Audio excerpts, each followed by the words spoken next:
শ্রী শ্রী মায়ের কথা। শ্রীমতী শৈলবালা চৌধুরীর স্মৃতি থেকে।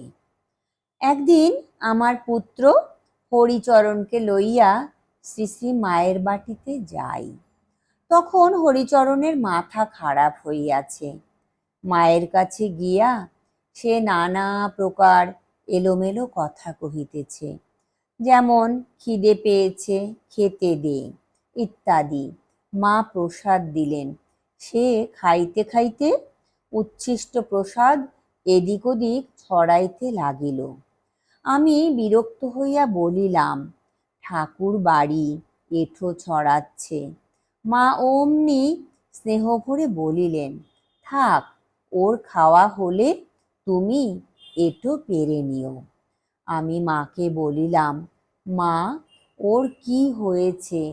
বামন দেখলে প্রণাম করে, গরু দেখলে প্রণাম করে। মা বললেন, জীবে দয়া হয়েছে।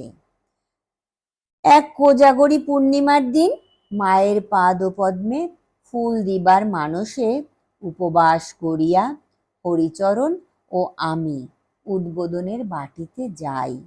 মায়ের পায়ে ফুল দিয়া আমরা প্রণাম করিলাম। মা হরিচরণকে আশীর্বাদ করিয়া বলিলেন, লক্ষ্মীশ্রী হোক, দীর্ঘায়ু হও। শ্রী শ্রী মা আমাকে বলিলেন, সকলকে দেখলে আমি শান্তি পাই। তোমার মুখের গ্রাস, উপযুক্ত ছেলে চলে গেছে, তোমাকে দেখলে বড় কষ্ট হয়। একদিন মাকে বলিলাম, মা, ঠাকুরের পাদপদ্মে যেন ভক্তি হয়। মা বলিলেন, ভক্তি করতে করতেই হবে। যেদিন আমি সকালে মায়ের ওখানে যাইতাম, মা রাধুর খাওয়ার আগেই, ঠাকুরের ভোগের আগে আমাকে ভাত খাওয়াইতেন। বলিতেন, পুত্র শোকে তোমার বুক শুকিয়ে গেছে, তুমি আগে খাও। আমি বলিলাম, মা, একে অন্যের কষ্ট, আবার ঠাকুরের ভোগের আগেই খাবো? মা বলিলেন, তুমি কখনো অন্যের কষ্ট পাবে না। একদিন মা বলিলেন, তোমার ছেলে কিনা দেখবার জন্য আমি অনেক পাগলকে ডেকে দেখেছি। আমি বলছি, তোমার ছেলে বেঁচে আছে। শরৎ মহারাজও বলেছে বেঁচে আছে। আমার ছেলে ফিরিয়া আসিবের কিনা মাকে জিজ্ঞাসা করায় মা বলিলেন, আসবে। তারপর মা ঠাকুরের ছবির সম্মুখে আগ তুলিলেন। কতকগুলি কাঠির উপরে অনেকগুলি কাপড়ের ফালি বেশ করিয়া শক্ত করিয়া জড়াইলেন।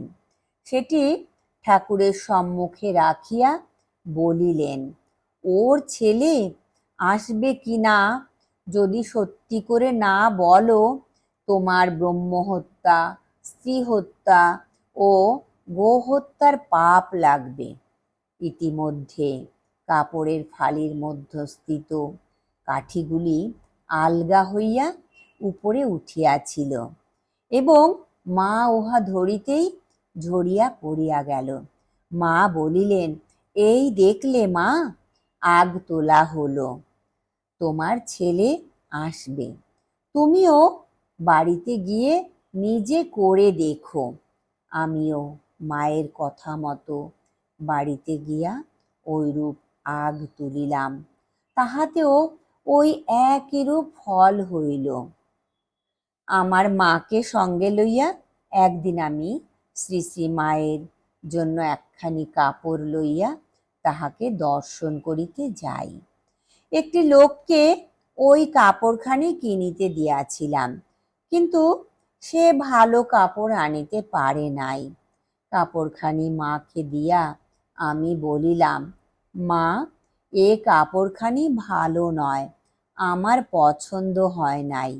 মা তৎক্ষণাৎ নিজের কাপড় ছাড়িয়া আগ্রহ করিয়া ওই কাপড়খানি পরিলেন এবং বলিলেন, দেখো আমি তোমার কাপড় পরলাম, দুঃখ করো না, আমি এই কাপড়খানা পরে গঙ্গা স্নান করব। একদিন বলরাম বাবুর বাড়িতে আমি তাহাকে দর্শন করিতে যাই। সেই সময় একজন লোক মায়ের নিকটে টাকা রাখিয়া বলিল, মা অমুকের অসুখ, যাতে সে ভালো হয় তাই করবেন।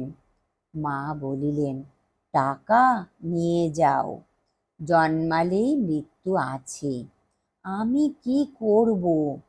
কিছুদিন পরে শোনা গেল যে ওই লোকটি মারা গেছে।